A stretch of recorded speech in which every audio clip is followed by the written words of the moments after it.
A political science student पूछना चाहती हूँ, क्या आज के चुनाव में पहली बार बिहार में ये जो कास्ट कनंड्रम था ये पूरी तरह से ध्वस्त हुआ है?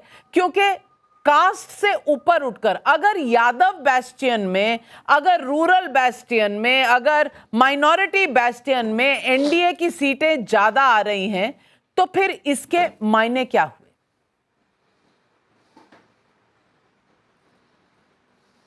बहुत आपने अच्छा सवाल किया। मैंने आपसे पहले ही कहा था 190 प्लस का रिजल्ट 243 नंबर में, जो कि टोटल सीट है विधानसभा की, ये कोई साधारण नहीं है। ये टेक्टोनिक है, हिस्टोरिक है, अलौकिक है, ऐतिहासिक है। और जनता जात से ऊपर उठकर वोट दे रही है। जनता आशा, विश्वास और जमीन पर जो काम हुआ है उसके लिए वोट दे रही है। जनता नरेंद्र मोदी के नेतृत्व पर विश्वास कर रही है। नहीं, प्रधानमंत्री बिहार की चिंता कर रहे हैं तो बिहार का विकास होगा। नीतीश कुमार ने जो किया है तो वो होगा।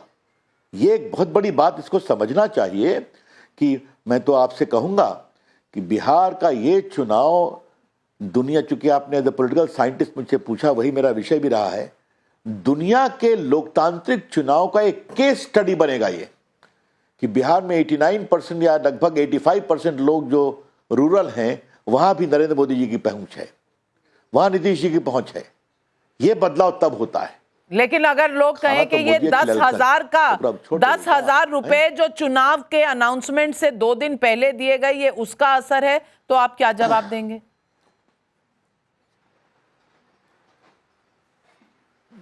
देखिए, कभी आप एक प्रोग्राम से इतनी निर्णायक जीत नहीं हो सकती है।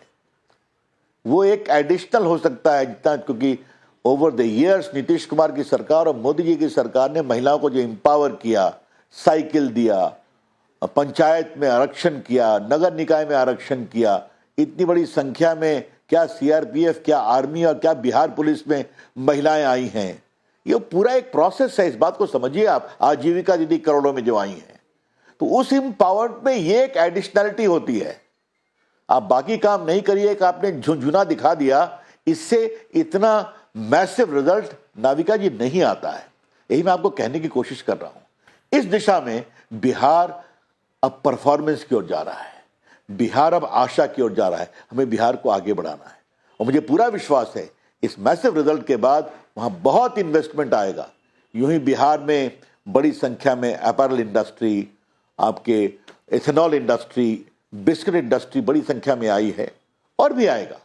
लेकिन ये रिजल्ट बिहार के भविष्य को और सुरक्षित करेगा।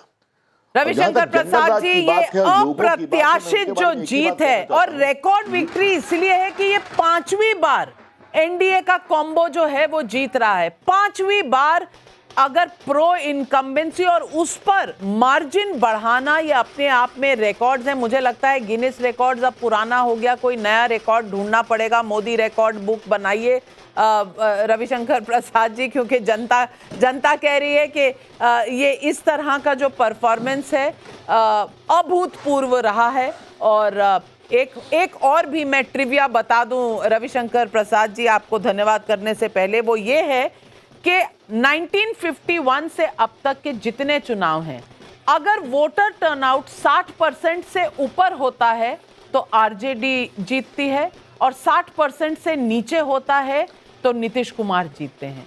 इस बार 60% से ऊपर हुआ, 67% का वोटर टर्नआउट था, लेकिन फिर भी नीतीश कुमार और मोदी की जोड़ी अगर जीत रही है तो ये भी एक रिकॉर्ड ध्वस्त हुआ है। ये जिस तरह के आंकड़े हैं अपने आप में एक कहानी कह रहे हैं। हमारे साथ जुड़ने के लिए रविशंकर प्रसाद बहुत बहुत धन्यवाद। बधाई आपको, आपकी पार्टी को, आपके गठबंधन को और 5 पांडवों को। लेकिन इस वक्त इस बड़ी बड़ी लड़ाई में मैं एक बात आपके साथ साझा करना चाहती हूं, और वो बात कि इलेक्शन स्ट्रैटेजी और इलेक्शन की मेहनत होती है क्या। ये अगर मैं आपको कुछ स्लाइड्स में दिखाना चाहूं तो दिखा सकती हूं। बड़ा नेता छोटा नेता नहीं होता है बीजेपी में। आप अगर गृह मंत्री अमित शाह का रिकॉर्ड देख लें, 46 मीटिंग्स की हैं उन्होंने सिर्फ चुनाव अनाउंसमेंट के बाद। मैं पिछले 1.5-2 साल की बात नहीं कर रही, सिर्फ चुनाव अनाउंसमेंट के बाद 46 मीटिंग, डिस्ट्रिक्ट लेवल पर, मंडल लेवल, ब्लॉक लेवल पर मीटिंग। फिर उसके बाद सारे जो अलायंस पार्टनर्स है तय करना, सीटें देना, उसमें डिसिडेंट्स होते हैं, उसमें लोग नाराज होते हैं, पार्टियां नाराज होती हैं, उसको ज्यादा सीटें मिली, ये सब कुछ एक साथ बैठ के समन्वय बनाना। और एक और बात बता दूं, मैंने अपने कई टूर्स में जो मैंने किए बिहार में, मैंने ये जाना उन लोगों से कि जब महाराष्ट्र का चुनाव हो रहा था उस वक्त बिहार में पूरी बीजेपी की होमवर्क हो चुकी थी। लगभग किन सीटों पर बीजेपी लड़ेगी, किन सीटों पर जेडीयू लड़ेगी, ये तय हो चुका था। कैंडिडेट की चुनाव की बात जो है वो पार्टियों पर छोड़ा गया था, लेकिन महाराष्ट्र के चुनाव के वक्त ये तय हो गया था और डिस्ट्रिक्ट और मंडल और ब्लॉक लेवल पर सारे अलायंस पार्टनर मिलकर लोगों से बात कर रहे थे, अपने विकास का मॉडल सामने रख रहे थे, क्या क्या बदला है ये बता रहे थे एक जॉइंट प्लेटफॉर्म पर, ताकि कमल हो या तीर हो इसमें कोई फर्क नहीं पड़ता, चुनाव चिन्ह जिस पार्टी का भी हो, एनडीए एक साथ है। और अश्विनी जी, कांग्रेस के नेता हमारे साथ जुड़ रहे हैं, मैं आपसे पूछना चाहूंगी, दूसरी तरफ में कांग्रेस ने क्या किया? पहले वोटर अधिकार यात्रा की, थोड़ी देर बुलेट चलाई, थोड़ी देर जीप चलाई, फिर चले गए कोलंबिया, कॉफी बनाई, कोलंबिया से लौट कर आए, फिर 2-4 रैलियां की, उसके बाद चले गए मध्य प्रदेश, पानी में थोड़ा बहुत कूद गए वहां पे कि सोचा इससे वोट मिल जाएंगे, फिर मध्य प्रदेश चले गए क्योंकि 2028 का मध्य प्रदेश चुनाव का एक वर्कशॉप था, फिर चले गए जंगल में सफारी में, और उसके बाद चुनाव के नतीजे आने से पहले मस्कट चले गए। ऐसे चुनाव जीते जाते हैं क्या?